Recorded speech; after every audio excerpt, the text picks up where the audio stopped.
Okay, now we're going to start on the second section of today's class on ethics for Jyotishis. A Jyotishi is a person who practices Jyotish, or Vedic astrology.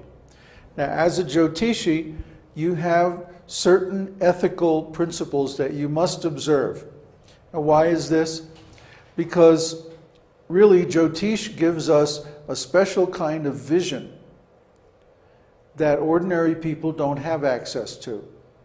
We can see things, for example, we can see the hidden motivations of a person through Jyotish. If we know their birth data and we can do their chart, we can basically know them better than their own family, better than their own mother. So we have a responsibility to use this knowledge wisely. If we use it for our own advantage, this is not ethical.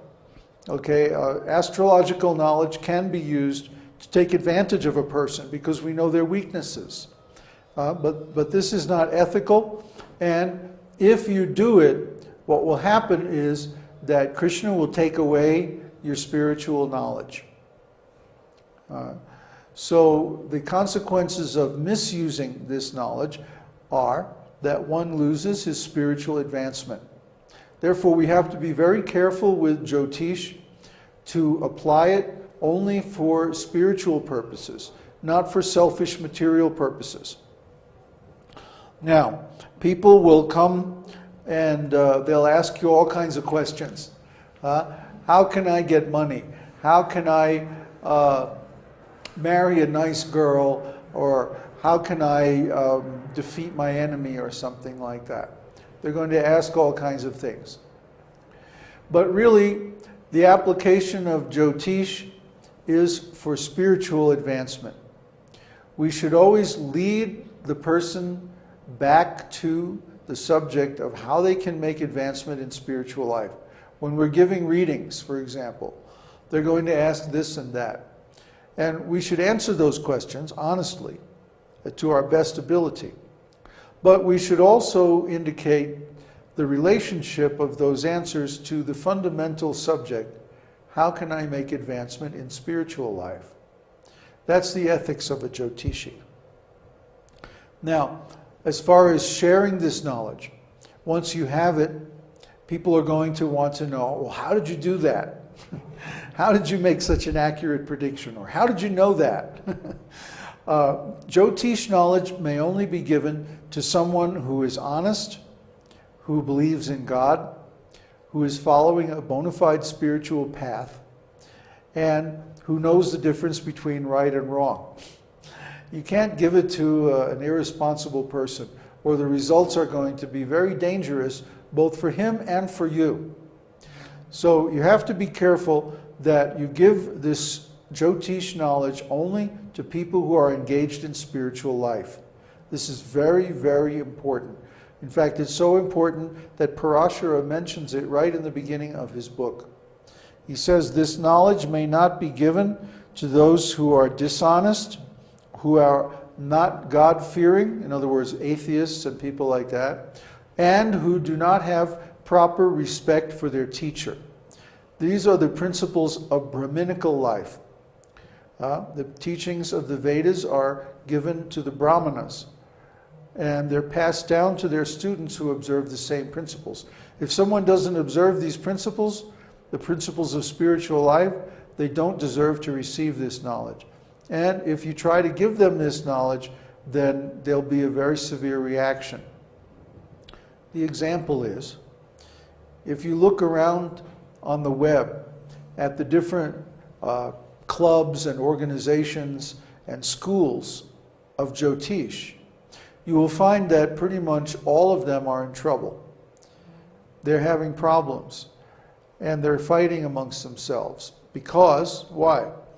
They're not following these principles. First of all, they're using Jyotish as a business. They are trying to make money by giving astrological readings. This should not be your main reason for giving a reading. Okay? If you're thinking, I'm going to give this reading and then somebody's going to give me some money, you're doing it for the wrong reasons. And this will also lead to a negative reaction. It's karma. Okay? You're misusing something that was intended for spiritual purposes, and you're making it into a business, profit-making business. This is not a Brahminical way of life. This is a merchant way of life. So we're not meant to be merchants. We're meant to be wise men. So how do the wise men work? Well, they give their knowledge away for free. And if someone wants to make a donation or a contribution, that's very nice. But we don't insist on it. And we certainly don't make an agreement in advance. Well, I'll give you this reading if you give me so much money. That's not spiritual life. That's business. So we're not businessmen. We're supposed to be students of spiritual life. And that means we observe the ways and principles of the Brahmanas. So the Brahminical principles are, we offer to share our knowledge freely with anyone as long as they are qualified. And we give help to people who are sincere but entangled in material life. And we don't ask for any pay or, we don't make any business deals based on that. We offer them help freely. The idea is someone can come and take knowledge, and then they give a few dollars and then they go away. But what kind of relationship is that? We would much rather that someone can come and we share our knowledge with them freely. And then they feel, oh, I have a real friend. That relationship is much more valuable than any amount of money. So our principle is that we want to build relationships based on the exchange of transcendental knowledge and pastimes. We don't want to simply distribute information, like the bookseller on the corner. He's selling books and magazines for so much money. But what is the value of that? You give the money and go away. There's no relationship there. But we want to have a relationship so that by our association, people will be influenced to take up spiritual life and really help themselves. So to build these relationships, we exchange our knowledge with them freely. That's the principle of Brahminical life. And when the Brahmins flourished, then the whole society becomes spiritualized, and it's very wonderful. So that's the principle on which our whole society is based. And especially when we're giving Jyotish readings and information, we have to follow these principles or we can lose our spiritual life. So be very careful. Another point is, when we're giving a reading, sometimes we'll come across a very negative indication.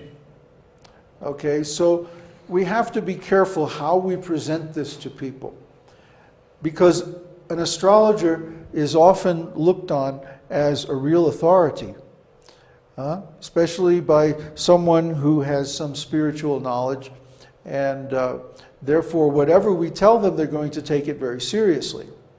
So we should be careful, especially when giving negative readings.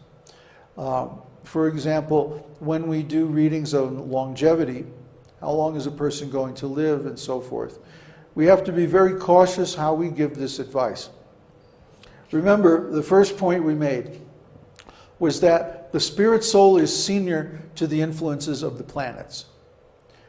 So by our decisions, we can influence how these readings turn out. By our actions, we can change our karma. Okay? The karma that we're born with is not the karma that we're going to have when we die. Why? Because our whole life we're performing activities, and those activities will change our karma. So according to the type of activities we perform, we can change our karma in different ways. That is more important, more powerful than the karmic influences of the material world. So the will of the soul is supreme in this body. We're like kings of the body. And even though we may be born with a very small kingdom, then by proper activities we can cultivate it and make it very nice. So when we give readings, especially negative readings. First of all, a single negative reading is very seldom true. It's only when we have 3 or 4 indications of the same reading that we should give it at all. First of all. Second of all, we should always give an antidote. In other words, here's 3 or 4 readings in the chart that suggest that a person will have poor health, for example. And so before we give that reading, we should think 3 or 4 times